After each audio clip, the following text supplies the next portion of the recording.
leen ko doon waxee sànq suñu gan Mbaye Dione la nekk membre fondateur bu AFP di parti bu Moustapha Niasse moom itam nekk maire bu Ngoundiane nekk fële ca région bu Thiès ñu ngi lay nuyu di la ziar monsieur le maire.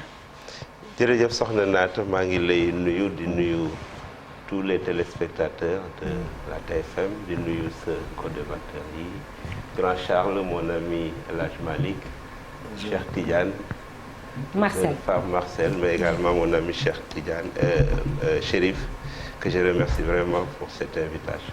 Alors Mbaye Dione am nga plusieurs casquettes donc yenn yi rek lañ ci wax Chérif tey bokk na ci Moustapha Niasse fële ci Assemblée nationale ñu ngi ko doon waxtaanee tey jile muy session bu mujj bi moom mu bokk AFP ñu bàyyi la nga sóobu ci waxtaan bi Chérif. laataa loolu li fi xew démb rek mooy Yewwi Askan Wi donc bi mu jël teg manifestation suuf ak ginnaaw médiation yi nga xamante ni am nañu ko fi def ak tamit décision bi ñu jël participer ci élection yi ban commentaire la inspiré. waaw li may wax rek mooy dama leen di encourager di leen féliciter pour initiative sage bi ñu jël mais di remercier également nit ñi nga xam ne jóg nañ pour dox ci parce que jàmm moo gën ci réew mi opposition mënul ñàkk mais c'est dans les grandes discussions dans la contradiction mais également dans la sagesse la ñuy trouver des compromis dynamiques je pense que loolu lu ñu def dans ce contexte très difficile à la veille d'une fête de Tabaski où Sénégalais yi am nañu yeneen préoccupation wax dëgg yàlla ça remet pas en cause leur engagement politique leur désaccord par rapport à la gestion de ce pays am nañ ci droit mais je pense que forme de lutte bi moom la nit ñi kii et je pense que li ñu def démb nit ñëpp a ko rafetlu ñi ànd ak ñoom ak ñi àndul ak ñoom. Mbaye loolu yéen daa ngeen ko def ba ngeen nekk ci opposition bi. waaw xam nga di génn ci mbedd yi di manifester. waaw bëgg ko xañ opposition bi leen gis ay préfet ku ci nekk di génne arrêté di tere maanaam liberté individuelle et collective yi ñu bëgg koo menacer fii ci Sénégal est-ce que méngoo na ak démocratie. je pense que amul dara lu ci wute ak démocratie parce que effectivement dañ ko daan def mais ak nañ ko daan defee je pense que ñun ñëpp fekke nañu ñi gën a jiitu ñoom Charles ñoom Malick ces 20 dernières années amul opposition bu fi amul ak ñi ñu jiitu mais c'est la forme d'opposition moom moo wute cette opposition teintée d'un langage violent des actes barbares c'est pas sénégalais un manque de respect total des institutions de ce pays c'est pas sénégalais c'est pas de la démocratie je pense wuute bi foofu la nekk maintenant ça n'enlève à rien que ñoom am nañu droit manifester am nañu droit bañ a d'accord mais nañu respecter droit yeneen yi parce que amul benn préfet buy jóg tey ne damay interdire manifestation te sukkandikoo ci ay articles de loi yoo xam ne lii moo mën tax nga tere ko je pense fondamentalement l'État war na def effort pour que mën a encadrer yépp mais ñi opposé wu tamit war nañ mettre forme yoxe teggin respecter institutions yi parce que boo respecté wul la République respecté wul les institutions de la République naturellement l'État dafay taxaw parce que nag dafa am ñu fal pour ñu aar Sénégalais yi pour ñu aar leen nag foo ñu tënku ci ay chartes yu leer maintenant on doit respecter les libertés d'agir de se mouvoir les libertés consacrées par la Constitution mais ñi ñu ko seqal tamit nañu xam ne réew mi dañ ko sos avant ñoom. des gens sont battus ba ñu yegg si foofu. c'est pas maintenant que le Sénégal aujourd'hui la ñu foog ne la am opposition yàgg na fi am et daf fi continuer am. mais gis nañu début juin am na seen benn manifestation boo xam ne autorisé nañ ko boobu amul woon débordement amul dara ndax dans cette même logique là tamit bu ñu nee dañuy manifester duñ leen ko may encadré ko léegi bés bu amee nag safaan bu boobaa ñu mën a wax ni xañ na demandé nañu ñu. contexte bi moo changé soxna Naata. mooy pré-campagne bi ñuy wax. voilà pré-campagne bi. parce que li taxoon ñu autorisé état boobu fi mu nekkoon les forces de l'ordre ñoo fi nekk ba tey mais bu contexte bi changé contexte préélectoral où daf dañu interdire manifestation à tout pour caractère de propagande politique da nga ko war a nangu. mais ku la nangu il y a 10 jours bu la bañalee tey wax dëgg yàlla. mais am na ñu nekk ci yéen ñu koy organiser gis nañ fi Guédiawaye Lat Diop ci yéen la bokk mu nga organiser na fi meeting bu mag Guédiawaye ci week-end bi. préfet yi waxuñ dara bàyyi nañ ko mën. oui mais c'était pas à but de propagande politique. je suis désolé. si loolu la kay parce que mi ngi doon wax ci législative di xëcc ci booram. donc liñ tereel li tax Chérif ñi xam nañu au-delà des discours politiques am na yeneen argument yoo xam ne préfet yi dañ ko évoqué am na nit ñu jàpp xamuloo xamuma yoon moo xam ñu doon menacer attaquer ay édifices publics attaquer ay infrastructures yoo xam ne ay Sénégalais nga xam ne c'est la sécurité. mais moo tax ñu ngi ci loxo yoon. waaw mais justement nag loolu bu xewee ñu teg ci ay bët l'État dafay jël ay responsabilités c'est de ça qu'il s'agit et tant qu'il sera ainsi l'État restera fort. mais Ndione est-ce que finalement concert u casserole yi. est-ce que ça ne fera pas plus de bruit et de mal que les marches. je ne sais pas de toute façon. yéen lan ngeen am pour apporter comme réplique. Au niveau des marches. Ce qu'on a pour apporter comme réplique, c'est de continuer à gérer le pays, faire moins de dégâts et trouver de solutions aux problèmes des Sénégalais.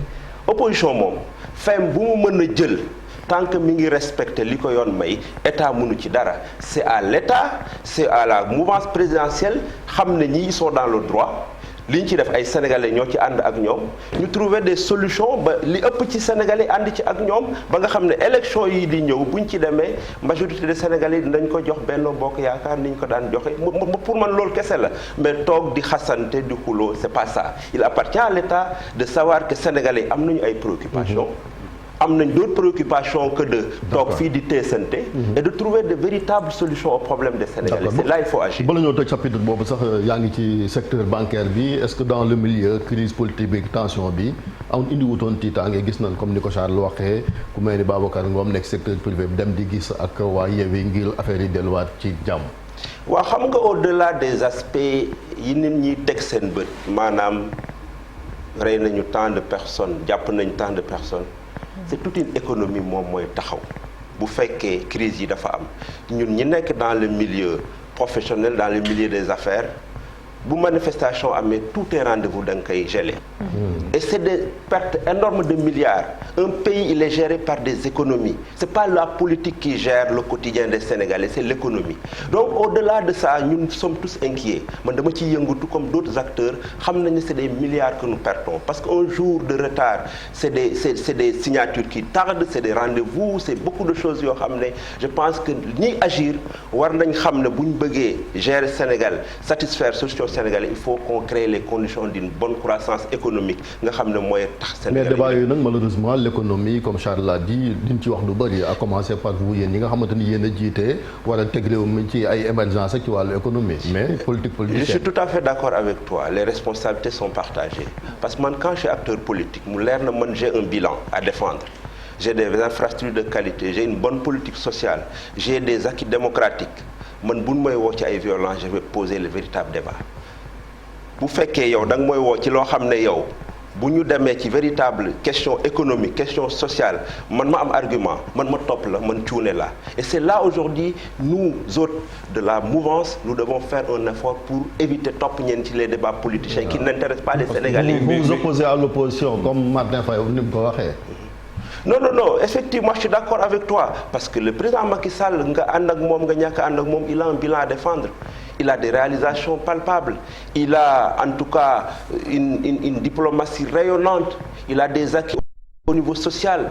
Il a des infrastructures de qualité qui ont amélioré le quotidien des Sénégalais. C'est là où on doit poser le débat. La question de l'éducation, de la santé, des semences, des intrants agricoles. C'est là qu'il faut poser le problème. Du point de vue du bilan immatériel, est-ce que parce que loolu tam daf si bokk, est-ce que le président de la République ay décisions yoo xamante ne jël na ko par exemple parrainage dégg nañ que parrainage yi en fait ku ko concevoir en tout cas c'était si wàllu présidentiel yëpp législative yi bokk si woon est-ce que président finalement du moom moo créé situation à force de faire politicienne créer situation boo xamante ne mu am extrémisme du dem ba foofu. Chérif, je pense que des efforts au niveau acquis démocratique il y en a eu, on peut en faire mais pour ce qui concerne le pèlerinage, le parrainage, je ne pense pas que ce soit en tout cas un recul démocratique. Bien au contraire, c'est un filtre. Parce que non, je dis que c'était conçu pour la présidentielle et non les législatives. Est-ce que problème bi dem ba du war a hypothéquer les législatives? Non, malheureusement, c'était pas exclusivement conçu pour. Vous l'avez conçu? C'était conçu pour des élections. Qui l'a conçu? Qui a conçu le parrainage? Oui, mais c'est une idée du président, mais de le mettre en place. Mais le parrainage existe depuis. plusieurs trucs. C'est pas seulement au Sénégal, il y a le parrainage. Maintenant, c'est l'instrument, c'est les électeurs, c'est les grands collèges, ñoom ñooy parrainer, c'est les élus, c'est la population à la base. C'est là où ça diffère. Mais le parrainage existe dans toutes les grandes démocraties. Arrêté bi ministre de l'Intérieur jëloon ci début mars moom la sax maître Abdoulaye Tine demoon fële di attaqué fële ci Cour suprême. Voilà, c'est ça pour législative yi. Voilà, monsieur Dione, léegi situation bi nii la tëddee. Liste titulaire bu Yewwi Askan Wi entre autres day jonganteeg liste suppléant liste titulaire bu Benno Bokk Yaakaar day jonganteeg entre autres liste suppléant bu Yewwi Askan Wi loolu nan lay def si yéen est-ce que en cas de défaite du doon coup de grâce. Non, nous partons pas des élections pour les perdre dañuy dem pour gagner ko te bu soobee yàlla ni ñu ko daan defee depuis 2012 incha allah yaakaar naa noonu lañ koy defee. Et je lance un appel à tous les responsables. Non, amul lance appel. Non.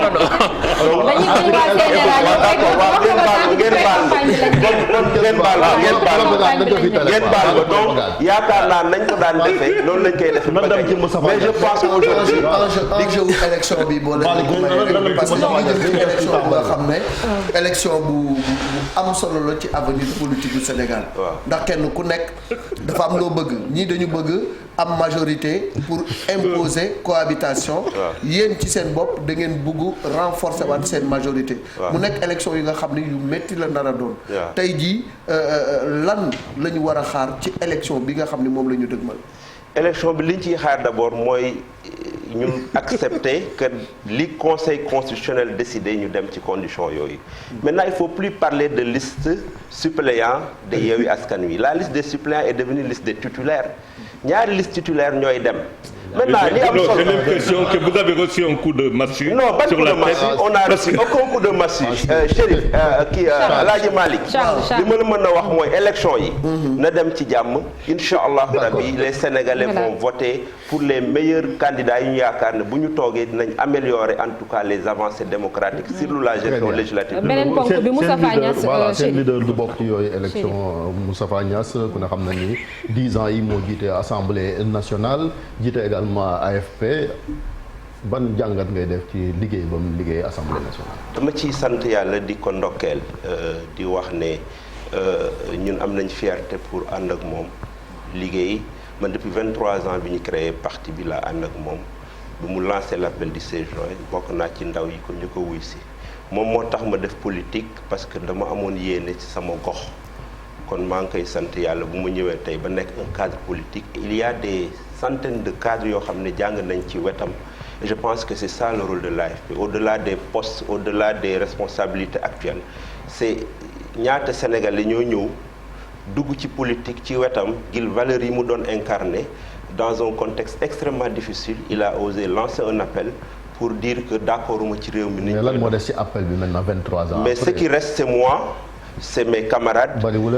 non je suis désolé xam nga coow li am na ñuy wax am na ñoo xam ne duñu wax mais ñi ngi ci toog di liggéey effectivement nous sommes dans une coalition présidentielle où il est souvent difficile de s'exprimer parce que véritablement yu bëri en tout cas di nga ci am xalaat mais da ngay mettre les formes pour xool nan ngeen koy doxale ñun li am solo mooy à l'AFP ñun on a décidé d'accompagner le président Macky Sall depuis 2012 bi nga xam ne président Macky Sall ci boppam moo woo président Moustapha Niasse na ko dama bëgg nga ñëw jiite liste Benno Bokk Yaakaar aux législatives le président Moustapha n'était pas candidat à la dernière minute la ñu dem Nioro utal ko casier judiciaire kon il n'était pas candidat bi mu koy tànn nag c'est parce que ginnaaw président Ablaye Wade président Macky Sall moo nekkoon deuxième dama moom deuxième tour ñoom ñu jàppale ko ñoom ñëpp gagné président Moustapha moo nekkoon troisième loolu moo tax mu tànn ko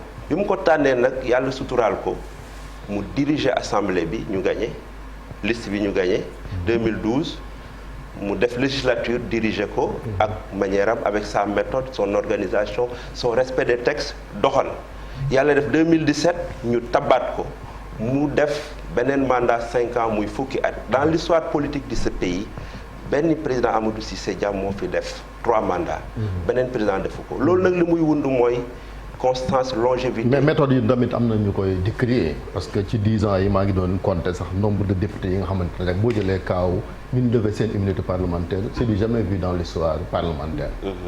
te ci su malheureusement su mag Moustapha Niasse. Moustapha ku ko xam ne c'est quelqu'un qui respecte la République parce qu'il a été formé au cœur de l'État.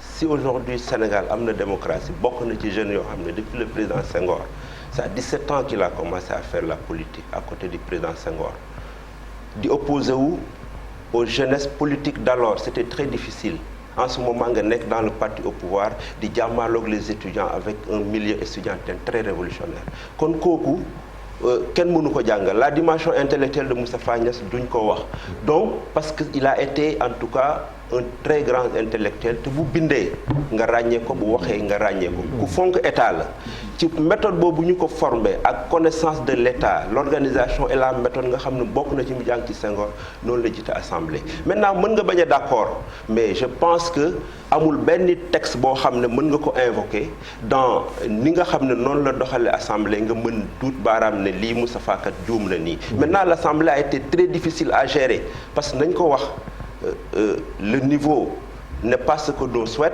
parce que wax dëgg yàlla am na député yoo xam ne yaakaar naa ne amuñu place foofu mais ku am président législature bu mel noonu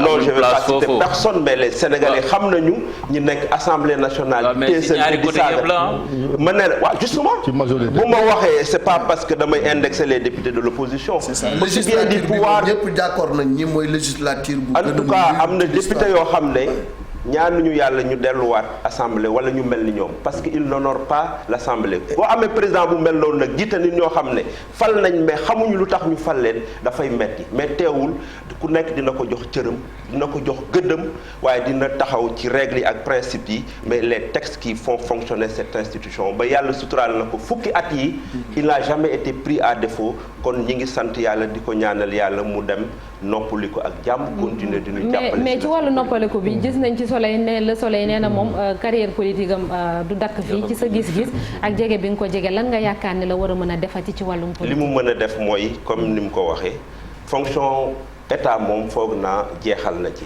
parce que lu doy amul doy lu rek moo am il n'était pas candidat en 2012 yaakaaruma woon ne président Moustapha dina xalaat ne en 2022 dina toog bay nekk président Assemblée yàlla moo ko et loolu tamit sant yàlla la parce que bu amalul woon njëriñ sénégalais yi bu amalul woon njëriñ président Macky Sall kon y a autant de cadres sénégalais yu mu doon diriger kon bu ko tànnee parce que am ci moom yaakaar maintenant nañ ko nangul dogalam dafay toog noppaliku au service des institutions ou des postes étatiques waaye moom wax na ko te nangul nañ ko tey moom tamit lay xaar. mais waxoon na ni parti bi da koy jox ndaw ñi. waaw mais justement bu ne bàyyiwul politique moom dafa mel ni. waaw mais non nee na il a été le président Moustapha a été très clair du ma bàyyi politique waaye boppu parti bi dinaa fexe ñu dem congrès ñu tànn ñenn wala kenn ci ndawu parti bi. mu jiite ko ma gunge leen. kañ ngeen di dem congrès.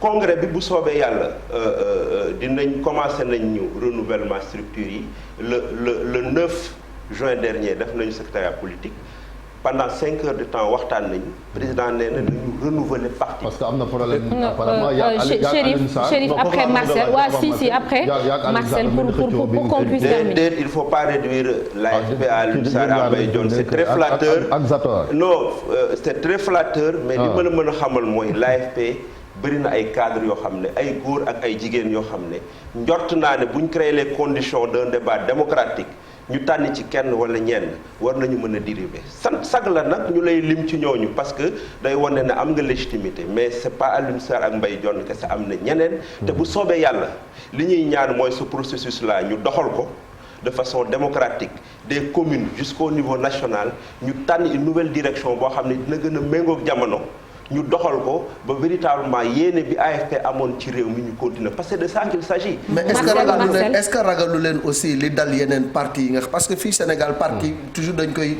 jël identifier ko ak benn nit boo xoolee PDS Ablaye Wade lañ doon wax bi mu fi jógee le PDS vole en éclat Djibo Ka bi mu fi jógee parti ba furaas daal di xëddeen et cetera tey est-ce que ragalu leen syndrome boobu tey dal AFP parce que AFP man ragaluma loolu lu tax ragaluma ko parce que man ambition bi ma am moom la ñeneen am mooy tey jii l'AFP dafa war a gën a taxaw aller à la conquête de ce pays.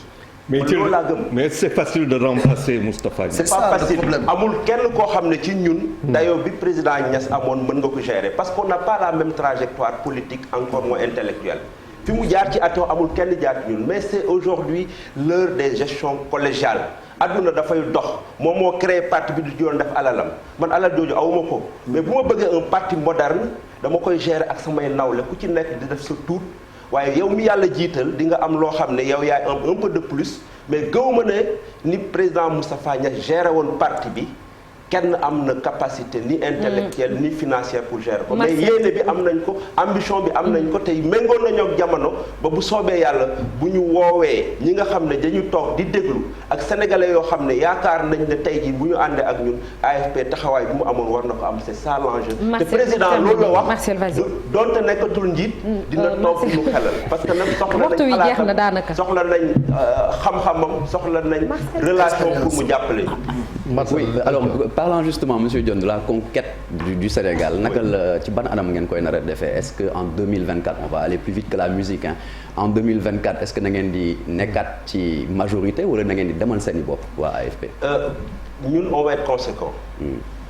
et man ku ma xam boo xam na ne man du ma songu projet yoo xam ne leer na ma du ma ko gagné. l'AFP aujourd'hui bu ñu waxee dëgg te yàlla tax n'est pas prête pour mën a jël réew mi en 2024. à elle seule. à elle seule.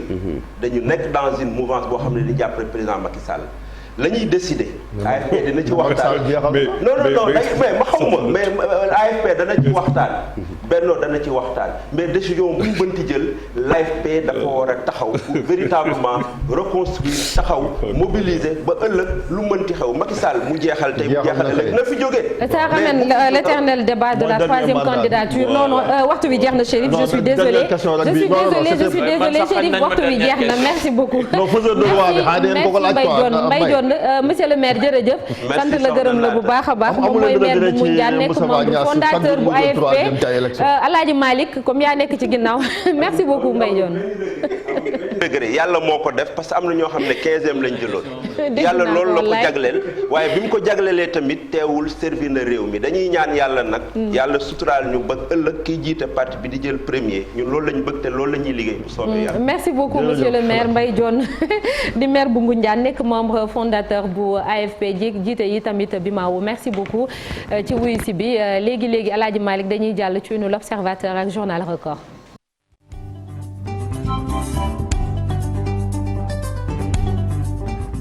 ñu dem ci l'Observateur li mu xëyee tey jile Alaaji Malick